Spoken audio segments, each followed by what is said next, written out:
Government ने, वो भी आज से गैस बंद नहीं करेंगे।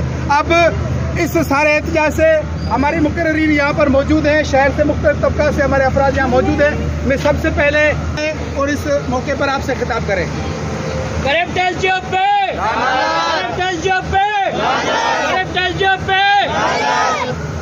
औज़ुबिल्लाहिमिनश्शैतानिर्रजीम बिस्मिल्लाहिर्रहमानिर्रहीम अल्हम्दुलिल्लाहि वल मुरसलीन सय्यदना व मौलाना व मौला सकलैन अम्मा बअदु फ़क़ाल अल्लाहु तबारक व तआला कुरानुल रहीम फस्कुरूनी अज़्कुरुकुम वश्कुरूली वला तकफुरून। सल्लल्लाहु अलैहि मोहम्मद व आलि मोहम्मद। अल्लाहुम्मा सल्लि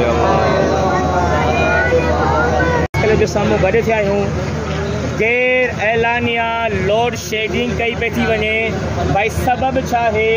आम दिहाड़नि में न ही गैस जो मसलो आहे, अयाम अज़ा में लोड शेडिंग ॼाणे वाणे हिकिड़ो मनसूबो आहे डायरेक्ट आले मोहम्मद जे चाहण वारनि खे आज़ादारी खां रोके न पिया सघनि। मुक्त आज़ादारी में खलल विझो वञे, कहिड़े तरीक़े सां हिन जूं मजलिसनि खे रोकियो वञे, कहिड़े तरीक़े सां हिन जे इहा तव्हांजी भुल आहे। चाहे गर्मी हुजे, चाहे सर्दी हुजे, चाहे बारिश। फिरोगे चेयरमैन आज़ादारी खान साहब इहो ऐलान कयो आहे, अगरि लोड शेडिंग अॼु राति ख़तमु न थी, जेके इहे असांजा जुलूस आहिनि, हिकु प्लेटफॉर्म ते गॾु थी करे हिकु अहिड़ो तारीख़ी धरणो हणंदा। ख़ुदा कुछ होश करो, ये आले मोहम्मद जो जिक्र है। अज़ियतनाक लोड शेडिंग अज़ियतनाक लोड शेडिंग अयाम अज़ा में लोड शेडिंग अज़ियतनाक लोड शेडिंग ज़ुल्म के ज़ाब्ते ज़ुल्म के ज़ाब्ते उन्होंने कहा था कि 5 मुहर्रम से हम गैस बंद नहीं करेंगे, तो लिहाजा उनसे भी हम अपील करते हैं कि वो होश के नाखुन लें। बिस्मिल्लाहिर्रहमानिर्रहीम। अॼोको एहतजाज एमरजेंसी में राति दोस्तनि सां सलाह करे कयो वियो आहे। तव्हां ॾिसो पिया त अयाम अज़ा तमामु घणी डिस्टर्ब लॻी पई आहे।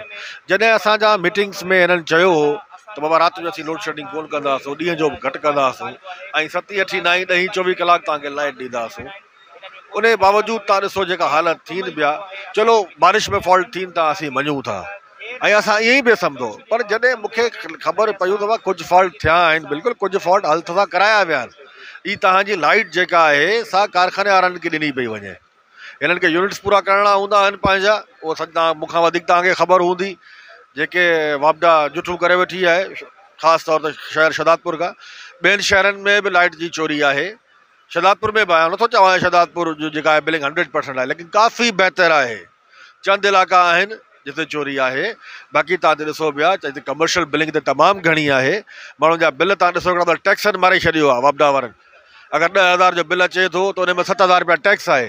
ग़रीब माण्हू आज़ार में आहे। ऐं महिरबानी करे असां जेको चऊं पिया अॼोको धरणो, हीअ नंढड़ी कॉल आहे असांजी। अगरि असांखे हिन ते अमल न थियो, असांजी लोड शेडिंग अयाम अज़ा में ख़तमु न कई वई, त 9 मुहर्रम खां पोइ इलाही वॾी कॉल थींदी ऐं जंहिंमें शहर जा हर मक़ता फ़िक्र जा माण्हू, हर तंज़ीम शिरकत थींदी ऐं उहो इंशाअल्लाह ताला हिकिड़ो सेटिंग सां करे हिकिड़ो धरणो हणंदासूं जेको वापडा खां बर्दाश्त न थींदो।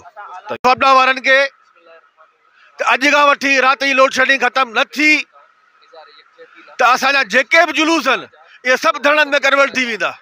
चाहे बारिश हुजे, कुझु बि हुजे, असां मौलाइन खे परवाह कोन्हे का। इहे जेके बि जुलूस आहिनि शहर शहदादपुर जा, इहे सभु धरणनि में कन्वर्ट थींदा। लिहाज़ा असांजे जुलूसनि खे डिस्टर्ब न कयो वञे।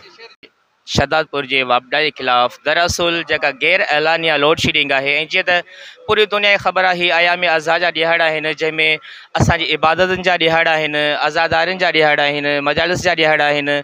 अशरा थियनि था इमाम बारगाह में, मुख़्तलिफ़ अंजुमन पढ़नि थियूं ऐं गैर एलानिया लोड शेडिंग जे करे असां मुकमल डिस्टर्ब लॻा पिया आहियूं। बग़ैर असांजो मुतालिबो इहो आहे त ख़ुदा जेका गैर एलानिया लोड शेडिंग आहे उहा ख़तमु कई वञे ऐं हीअ जेके ॾिहाड़ आहिनि अयाम अज़ा जा, हिन में मुकमल बिजली ॾिनी वञे ताकी असां पुरसुकून सां पंहिंजी इबादत करे सघूं।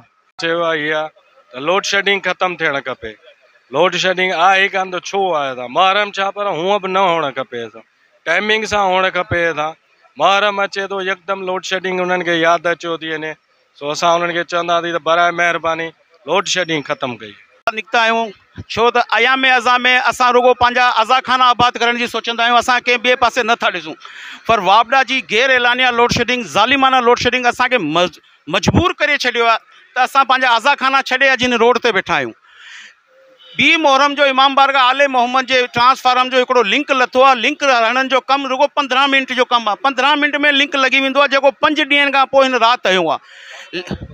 असां मुतालबो कंदासूं जे हीअ गैर एलानिया लोड शेडिंग ऐं हथरादू जेको ई कमु हिननि में फॉल्ट विझी लोड शेडिंग करनि था, लाइटूं बंदि करनि था, हिन खे फिल फोर पंहिंजे एलानिया लोड शेडिंग ते अचे। जेको असांखे शेड्यूल ॾिनो आहे 6 कलाक जो, उन 6 कलाक जी लोड शेडिंग करे, न त पोइ असां 10 मुहर्रम खां पोइ हिन जे ख़िलाफ़ु ॿियो राय अमल इख़्तियार कंदासूं।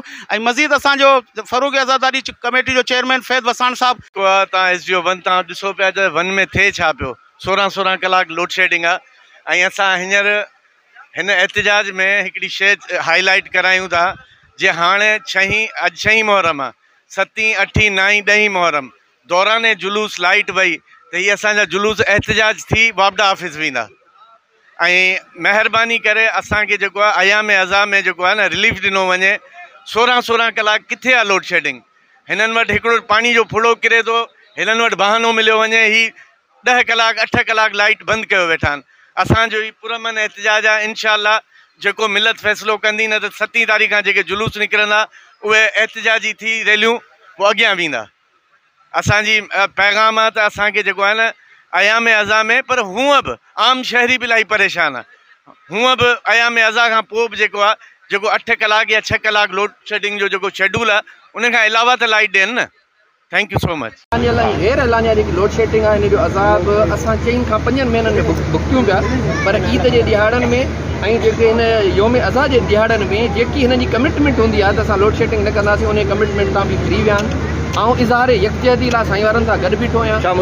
असांजो मुतालबो इहो आहे त इहा गैर एलानिया लोड शेडिंग ख़तमु कयो। जेकी साईं वारनि जी कमिटमेंट थी आहे 6 खां 8 कलाक जी, उहा लोड शेडिंग कयो। गैर एलानिया लोड शेडिंग ख़तमु कयो। हालात ख़राबु लॻा पिया आहिनि। मुंहिंजी ख़ुदि जी 2 दफ़ा मोटर चोरी करण जी ऊंदहि में कोशिशि कई वई आहे। हाणे आउं कंहिंखे वठां, कंहिंखे पकड़ियां ऊंदहि में, त तव्हां CCTV फुटेज बि कोन कमु कंदा। सो इन जे करे ही बदअमनी जी तरफ़ जेको आहे सो राग पिया कनि असांखे। इन आउं SDO खे XCN खे इहो अर्ज़ु कंदुसि त इहा शइ ख़तमु कई वञे, न त SRTC मुलाज़िमनि वांगुरु वापडा वारे मुलाज़िमनि जो भी ये शर्त। शहदादपुर के अंदर प्रेस क्लब एक एहतजाजी रैली निकाली गई है। जैसा कि शहदादपुर के अंदर खासतौर पर अशरा मुहर्रम में गैर एलानिया लोड शेडिंग की जा रही है और हमारे अहले तशरीफ भाई साहब आज इज़हार यकजहती के लिए यहाँ पहुँचे हैं। ये एक बहुत बड़ा जुल्म है और हम आला हुकाम से अपील करते हैं कि गैर एलानिया लोड शेडिंग को ख़त्म की जाए और इसमें मुलविस जो है।